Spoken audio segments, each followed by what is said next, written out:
एक ऐसी वादी जो परियों, जिन्नों, भूतों और अजीबुल खलकत के बारे में मशहूर है। एक ऐसा पहाड़ जहाँ हर वक्त अंधेरा रहता है, जहाँ चांद सूरज की रोशनी कभी नहीं पहुँचती। एक वो वादी जहाँ आज तक कोई नहीं पहुँच सका। क्या ये वादी जिन्नों की वादी है या किसी दूसरी दुनिया में पहुँचने का पुरस्रार रास्ता है? कोहे काफ का नाम सामने आते ही कोई गुमशुदा अरबी कहानियाँ जहन में जन्म लेती हैं। ऐसी कहानियाँ जो बादशाहों की हसीनो जमील शहजादियों से शुरू होकर जिन्नों और परियों के कब्जे में हैबतनाक तिलिस्मों से जुड़ी होती हैं। ऐसी कहानियों का मरकज आमतौर पर ये होता है कि फलां मुल्क के ताकतवर बादशाह की हसीन और नर्मो नाजुक शहजादी को फलां जिन ने अगवा किया और कोहे काफ की किसी वादी के अंधेरे महल में ले जाकर कैद कर दिया। इस तरह की कहानियाँ ईरान, हिंदुस्तान और अरब इलाकों के अफसानवी और अदबी किताबों में अहम मुकाम रखती हैं। तहरीरी शक्ल में मौजूद होने के अलावा ये कहानियाँ रिवायतों की शक्ल में सीना बसीना मुंतकिल हुई हैं। कोहे काफ मशरिक़े वस्ता अरबों के अफसानों में एक अफसानवी पहाड़ी सिलसिले का नाम है। इस्लामी रिवायतों में कोहे काफ को जिन्नों का मुल्क या वतन कहा जाता है, जिसे खुदा ने चमकते ज़ुमुर्द से बनाया है। ईरानी रिवायतों के मुताबिक ये इलाका शमाली कफकास के इलाकों में था, जिसको इंसानों का कोई हुक्मरान कब्जा करने में नाकाम रहा, क्योंकि कदीम इल्म ने इन बुलंद पहाड़ी इलाकों को इसरार में छुपा रखा था। कोहे काफ एक लंबा पहाड़ी सिलसिला है जिसे जमीन का सबसे दूर दराज मुकाम कहा जाता है, जो दास्तानों में जरतश्त की जमीन और सीमुरग नामी परिंदे की वजह से मशहूर है। कहा जाता है कि कोहे काफ सबज ज़ुमुर्द पर मुश्तमिल है, जिसके अक्स ने आसमान को सबज रंग अता किया है। कोहे काफ को जिन्नों का शहर भी कहा जाता है, जहाँ पुराने जमाने में जिन्नात की नस्लों ने बहुत सारी हुकूमतें कायम की थी।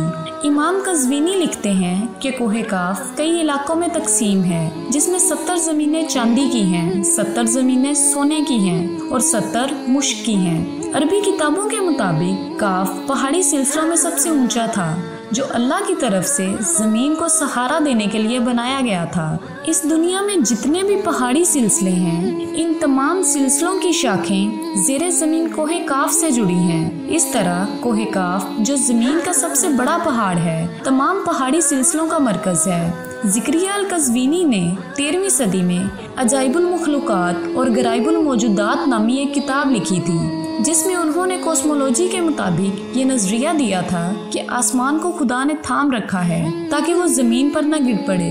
इस जमीन के चारों तरफ पहाड़ों का एक लंबा सिलसिला मौजूद है, जिसमें कोहे काफ भी शामिल है, जो इन सिलसिलों को खूंटी की तरह अपनी जगह पर रखता है। इस तरह मशहूर सूफी बुजुर्ग जलालुद्दीन रूमी ने अपनी तहरीरों में कोहे काफ का जिक्र कुछ इस तरह किया है कि ताकतवर बादशाह सिकंदर जुल्करनैन ने आबे हयात की तलाश में मशरिक का सफर किया था, और इस सफर के दौरान जुल्करनैन कोहे काफ तक जा पहुँचे थे। जब जुल्करनैन कोहे काफ पहुँचे तो आपने देखा कि वहाँ फरिश्ता इसराफील अलैहिस्सलाम क़यामत के दिन सूर फूंकने का इंतजार कर रहे हैं। कोहे काफ और इसमें आबाद मखलूकात के मुतल्लिक एक और रिवायत बयान की जाती है कि हजरत इब्ने इब्बास फरमाते हैं कि अल्लाह के रसूल सल्लल्लाहु अलैहि वसल्लम हमारे पास तशरीफ लाए जब हम मस्जिद नबवी में हल्का बनाकर बैठे हुए थे। हमें आप सल्लल्लाहु अलैहि वसल्लम ने फरमाया, क्या कर रहे हो? हमने अर्ज किया कि सूरज के मुतल्लिक गौर कर रहे हैं कि वो कैसे तलू होता है और कैसे गरूब होता है।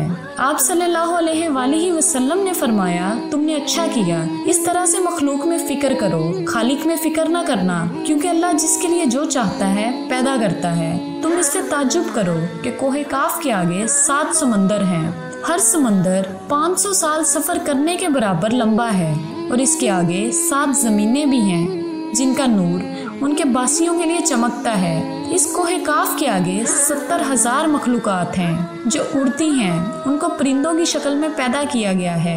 ये मखलूक और इनका पैदा होता बच्चा पैदा होते ही हवा में उड़ने लगते हैं। ये अपनी तस्बीह में जरा बराबर भी वक्फा नहीं करते। इनका खाना भी हवा है और उनका पीना भी हवा है। उनका लिबास भी हवा है और उनके बर्तन भी हवा के हैं। वो ये नहीं जानते कि अल्लाह ने हजरत आदम अलैहिस्सलाम को पैदा किया है, और ना इब्लीस को जानते हैं और ना ही इब्लीस की औलाद को जानते हैं। अल्लाह ने कोहे काफ को दुनिया के गिर्द तख्लीक किया है। ये तमाम दुनिया इस पहाड़ के दरमियान में ऐसे मौजूद है जैसे एक उंगली में अंगूठी। कोई इंसान वहाँ पहुँच नहीं सकता क्योंकि वहाँ पहुँचने तक 4 महीने अंधेरे से गुजरना पड़ता है। ये वो पहाड़ है जहाँ ना कोई सूरज ना कोई चांद, यहाँ तक कि ये लोग चांद और सूरज के बारे में भी नहीं जानते कि अल्लाह ने सूरज और चांद को भी पैदा किया है। जो रोशनी उन तक पहुँचती है काफ पहाड़ की रोशनी है और वहाँ मौजूद लोग जड़ी बूटियाँ खाते हैं और उनके बदन पर कोई कपड़ा नहीं होता। सहाबा ने पूछा, क्या वो लोग फरिश्ते हैं? आप सल्लल्लाहु अलैहि वसल्लम ने इरशाद फरमाया, नहीं वो फरिश्ते नहीं, लेकिन अल्लाह से उनकी फरमाबरदारी बिल्कुल फरिश्ते की तरह है। फिर आप सल्लल्लाहु अलैहि वसल्लम ने फरमाया कि मिराज की रात उनकी मुलाकात कोहे काफ के लोगों से हुई थी और वहाँ के लोगों ने आप सल्लल्लाहु अलैहि वसल्लम की दावत को कबूल किया और वो मुसलमान हो गए। सूफिया इकराम के नजदीक कोहे काफ जमीन में मौजूद कोई पहाड़ नहीं, बल्कि कोहे काफ से मुराद आलिम मिसाल में वाक़या वो पहाड़ी सिलसिला है जो बज़रिया कशफ औलिया कराम के मुशाहिदे में आता है।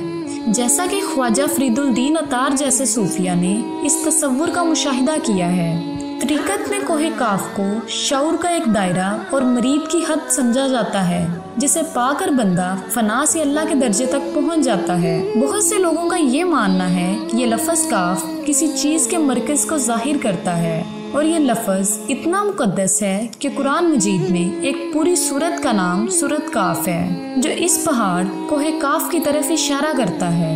इस सूरत में अल्लाह की वहदानियत, मौत और जिंदगी का नजरिया पेश किया गया है। कोहे काफ जगराफियाई एतबार से हमारी इस जमीन में कहाँ मौजूद है, इसके मुतल्लिक मुख्तलिफ नजरियात मौजूद हैं। ज्यादातर मौरखीन का इस बात पर इत्तफाक है कि अरबी दास्तानों के कोहे काफ दरअसल मौजूदा रूस में कफकास यानी माउंट कैकुकस नामी एक पहाड़ी सिलसिला है।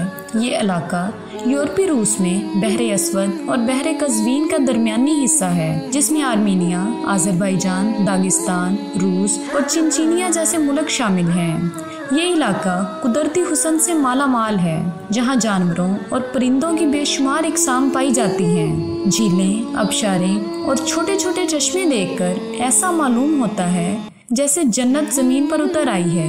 यहाँ इंसानी आबादी बहुत ही कम है। ये पहाड़ी सिलसिला एशिया को यूरोप से जुदा करता है। अगर कोहे काफ को खलाई सैटेलाइट से देखा जाए तो ये इलाका सफेद पट्टी जैसा नजर आता है।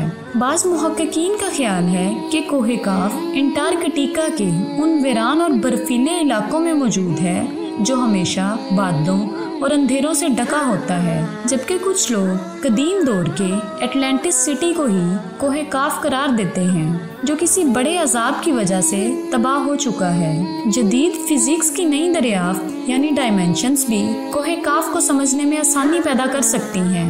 दरअसल फिजिक्स की नई तहकीक के मुताबिक हमारी इस कायनात में कुल 11 डायमेंशंस मौजूद रखती हैं, जबकि हम इंसान सिर्फ 3 या 4 डायमेंशंस में जिंदगी गुजार रहे हैं, क्योंकि हम वक्त और स्पेस की कैद में जिंदगी गुजारते हैं। उन मजीद 6 डायमेंशंस में कुल कितने सितारे, सियारे और दुनिया आबाद है, इसका इल्म सिर्फ और सिर्फ अल्लाह ताला के पास है। मुहक्किकीन के मुताबिक अरवाह की दुनिया, आलमे बरज़ख और जन्नतो जहन्नम उन्हीं डायमेंशंस में मौजूद हैं जिनमें इंसान मौत के बाद दाखिल होता है।